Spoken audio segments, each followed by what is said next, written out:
Welcome to No Stage, Just a Chair. I'm Brian, and this is me trying to figure things out without pretending I already know how. If I sound foolish, that means it's working. The music sounds a little 80s? Good. I was basically raised on scents and questionable hair choices. And if any of this sounds familiar, pull up a chair.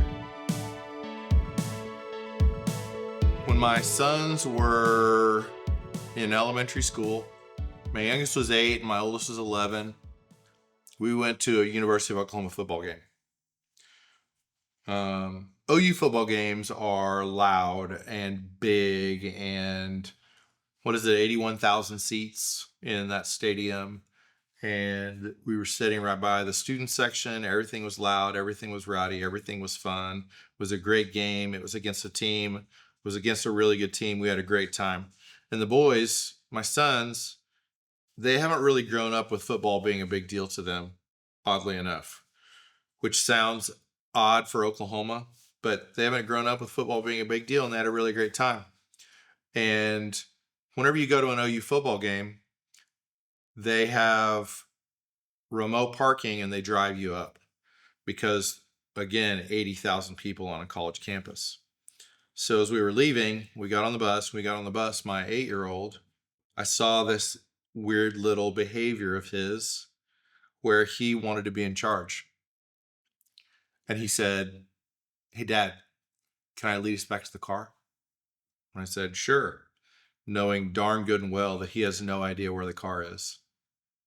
And my 11-year-old is looking at me going, "This is not going to end well." But I looked at him and said, "Sure." We got out of the bus. Out of the bus, slightly the wrong location, but close enough.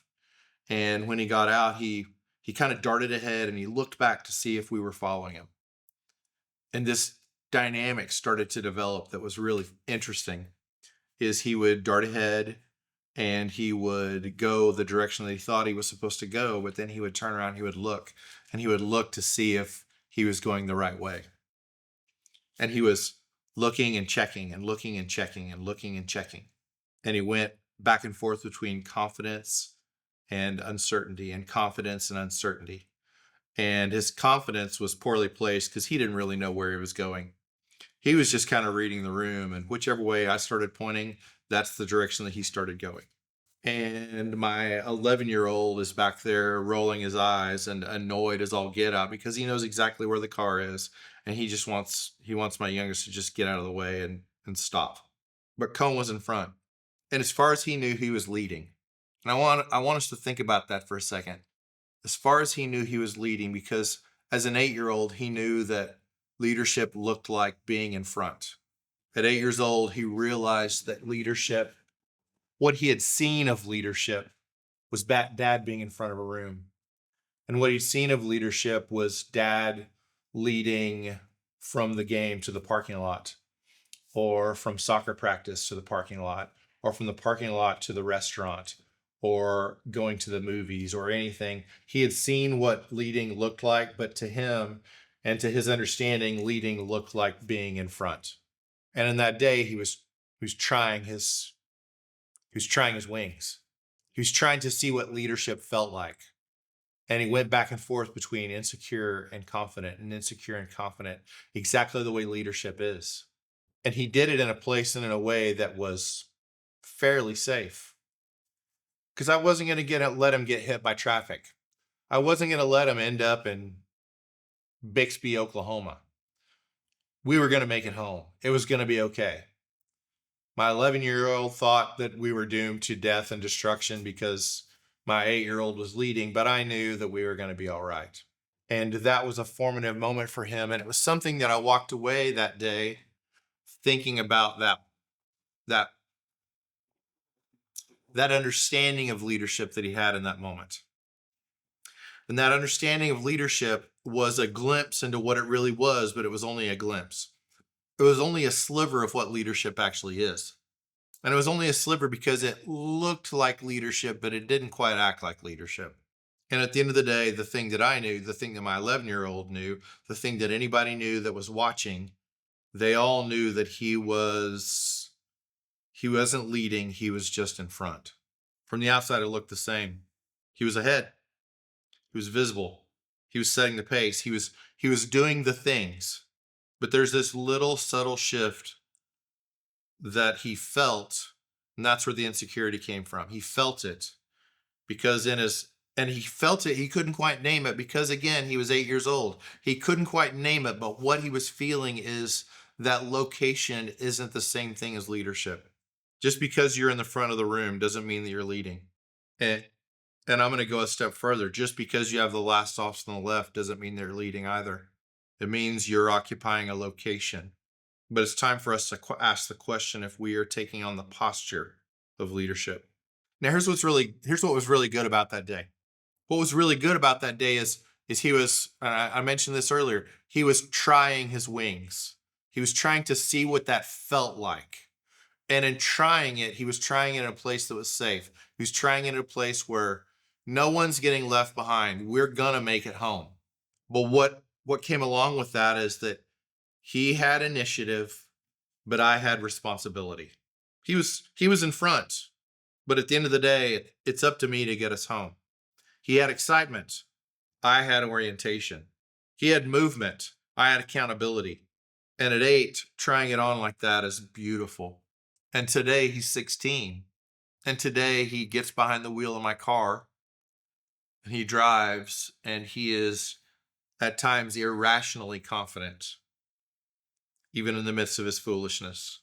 But how he got to the point that he's at 16 with this irrational confidence, which is also part of the process, but how he got there is at 8, trying it on, trying his wings, trying to lead, maybe even poorly, but feeling what that felt like.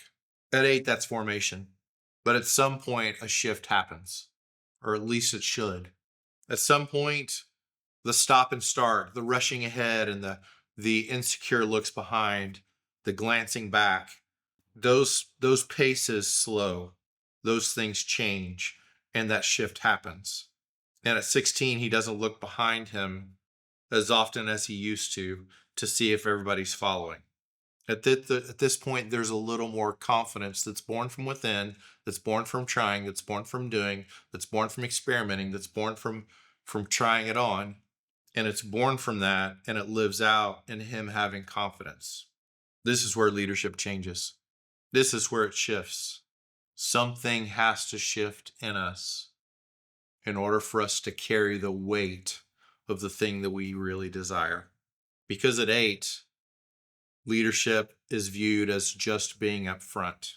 Leadership is viewed as being on some level on stage. At 16, there's a little bit of a sobering thought.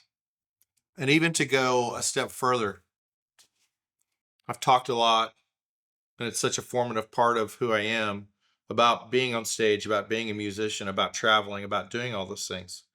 And there is often this misunderstanding of what the weight of that is. And there's this misunderstanding because, and I've made this joke several times over the years, and musicians are great for dating, they're terrible for marrying. Because in the beginning, it feels sexy. It feels intriguing. It feels interesting to say that your boyfriend, that your significant other is on a plane to Brazil. It feels great to say that they're on a plane to London, or they're on a plane to Toronto or New York or San Francisco. They're on a plane to wherever.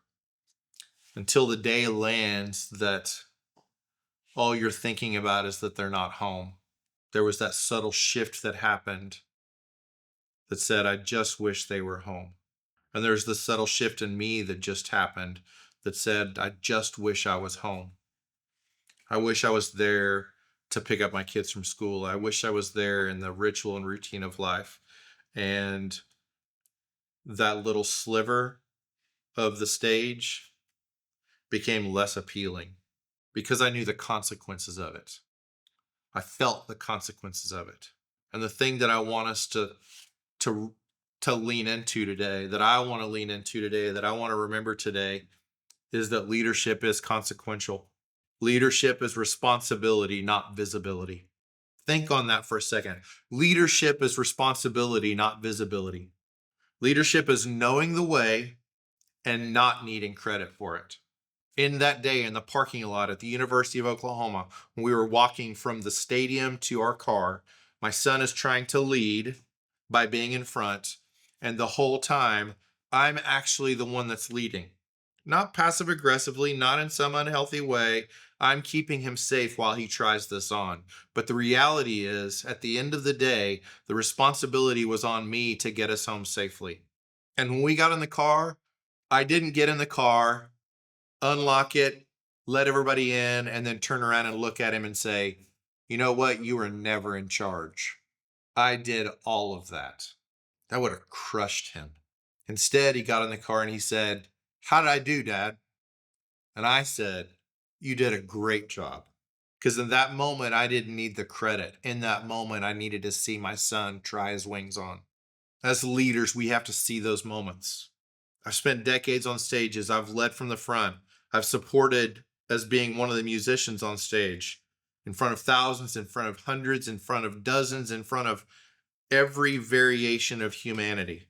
And there was this little thing that flipped inside of me as time passed.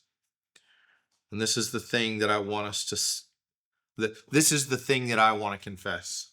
Because right now, what I'm doing is I'm telling you a story about a moment where my son did something really cool, and this is great. But I also want to bring this back and admit as cleanly and as openly as I can that the pathway to leading for me went right through that same pathway of insecurity and uncertainty. And that pathway for me ran right through the moments of being on stage in front of thousands, tens of thousands, hundreds, dozens, whatever. It ran through the path ran through all of that. And the common denominator in all of that is me looking at myself and saying, am I enough?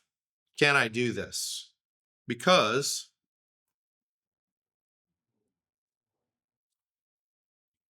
I've seen a million different variations of leaders. I've seen people with tremendous leadership gifting, people who lead entire movements, lead millions of people, literally hundreds of thousands of people at events and things. I've seen all of that. I've seen some of those things even up close. And when I look at them, and I almost hesitate to say this, but I look at them, and whenever I look at them and then I look at me, and all I can see is all the places where I lack, all the places where I'm different, all the places where I am not like them. And my immediate assumption is that I don't deserve to lead also. And that's simply not true. There are things that have been put in me, and they're put in me in ways that matter. Doesn't mean I'm better than everybody else. It just means that I'm built in this way. And I talked about this in the last episode, and I've talked about this in several episodes, is that poison of comparison. In comparison, we either win or we lose. And neither one of them benefits us in the long run. Because when we win, the tendency is arrogance. When we lose, the tendency is insecurity. And I'm saying all this to admit that I'm still learning the difference between being in front and actually leading. Still learning it. The location isn't leadership. Leadership is responsibility, not visibility. And leadership is knowing the way and not needing credit for it.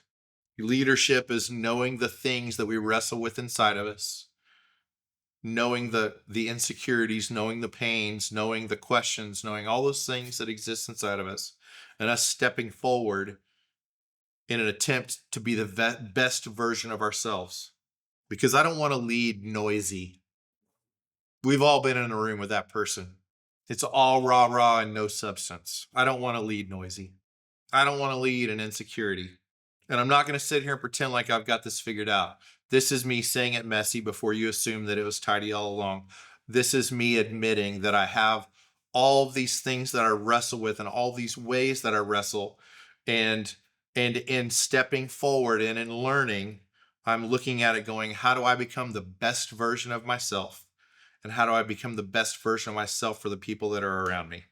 Because if I'm going to be the last stops on the left, then I've got to make sure that everybody makes it home safely. I've got to make sure that we make the decisions that are for the best, not just for me, for us collectively. Because I don't want to lead out of insecurity. We've all been in that room, and I want you to think about, I want you, like, even in this moment, if it's possible, I want you to sit down and I want you to think about when are the moments in your life that you have set under leaders that have just that power and authority.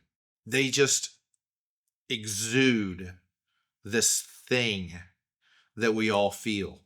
And it's not just personality. That's not the point. And it's not manipulation. It's not just charisma. We've been in the room with that person that something inside of them makes you go, yes. So I'm going to say that last part again. Location isn't leadership. Leadership is responsibility, not visibility. And leadership is knowing the way and not needing credit for it. And that's why this is called No Stage, Just a Chair. See you next week.